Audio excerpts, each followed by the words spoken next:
In the meantime, after more than a year stuck idle at ports, cruise ships will soon set sail once again. Royal Caribbean says it will welcome back passengers next month, and vaccination will not be required for passengers leaving ports in Florida and Texas.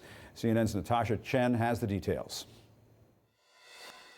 The cruise industry is getting ready to set sail once again, but a political storm brewing on land, one between Florida Governor Ron DeSantis and the Centers for Disease Control, suggests it will be anything but smooth sailing.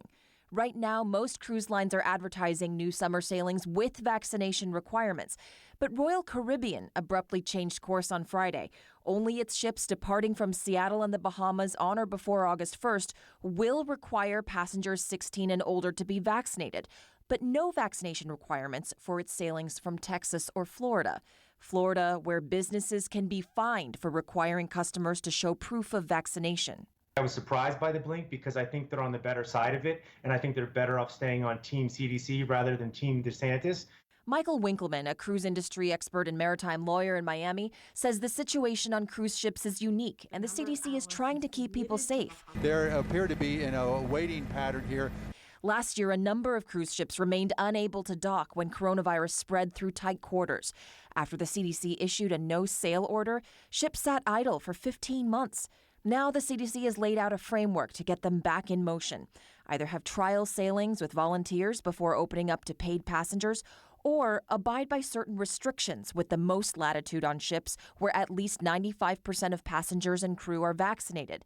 DeSantis has sued the CDC over this, with no end of the legal battle in sight. But just make no mistake about this. Had we not done what we did, and I think a lot of those cruise lines would admit this, had we not done what we did by suing, you would not be talking about sailing right now. There's not been a single elected official in this country who's done more to liberate the cruise lines from a bureaucracy that is totally out of touch.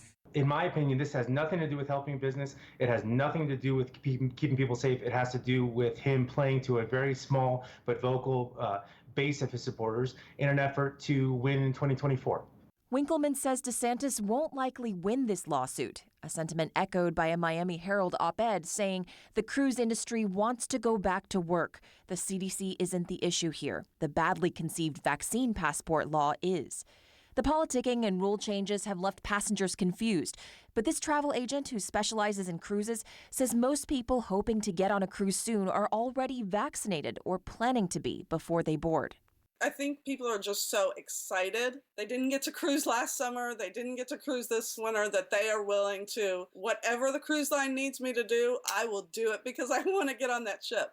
I checked with the Florida governor's office. The state law does allow businesses to ask customers if they are vaccinated, but the customer doesn't have to answer, and that cannot be a condition of entry.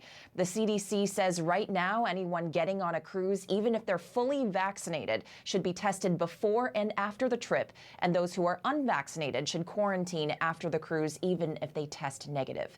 Natasha Chen, CNN, Atlanta. And joining me now is our old friend, the Points guy, Brian Kelly. Brian, let's talk about this cruise industry, because it was absolutely ravaged by the COVID outbreak. And you saw what Natasha was talking about there in her piece about getting back out on the open seas. There were people stuck on cruise ships, though, for long periods of time because of COVID outbreaks.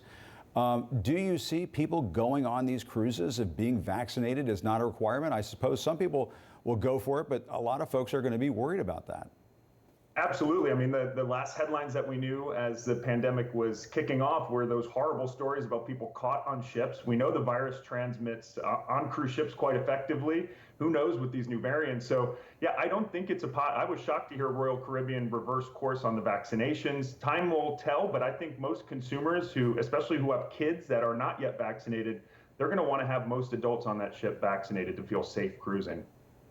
Yeah, let's talk about air travel. United Airlines just signed a deal to buy 15 supersonic jets that travel twice as fast as a normal commercial jetliner. We haven't had supersonic planes for some time now. These planes can fly from Newark to London in 3.5 hours, Newark to Frankfurt in 4 hours, San Francisco to Tokyo in 6 hours.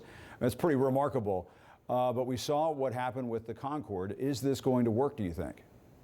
I think it will. Based on how Boom Supersonic is making their planes, I think what's most interesting is it's going to cost the airline roughly the same as what modern planes do today, 787s, and they're also going to be net carbon zero, which is kind of shocking. The Concorde, which retired in 2003, that was very inefficient to run, and also it was kind of not good for passengers either. Even though it was a cool experience, it was hot in the cabin and cramped.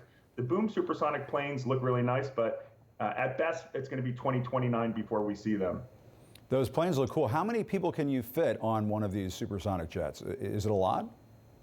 It's not a lot. I believe it's about 50 seats. They haven't really released how they're going to configure it yet. You're probably not going to get as much room as a full business class suite on a larger plane, but time is money. And for business travelers especially, to cut down the travel time in half to places like Asia, it's going to be a game changer. And after you get off one of those supersonic jets, it feels good to jump in the pool, I guess. Before we go, I have to ask you about this incredible swimming pool. I don't know, have you guys seen this? This is unbelievable. The Sky Pool in London that straddles 2 buildings, 115 feet in the air. I thought this was a joke on Twitter when I saw this last week, but this is real. What can you tell us about this? And I have to ask you, Brian, would you take the plunge? I actually, funny enough, have a little bit of a fear of heights, but I would totally do it. I've been to the hotel pools, at the Ritz Hong Kong, 100-some stories high, the Marina Bay Sands. You can say it's the golden age of hotel pools, even though this pool in particular is a residential one. But, today it's all about the Instagram shot, and, what better pool Instagram shot than that one in London? And if I come running and yell cannonball, how would that go over, do you think, Brian? I don't know if that would go over too well. I think you'd be fine, though. Well, the guys in the studio here are shaking their heads, no, thank you. But Brian, thanks so much. Great to see you. Maybe we'll see you poolside in the future.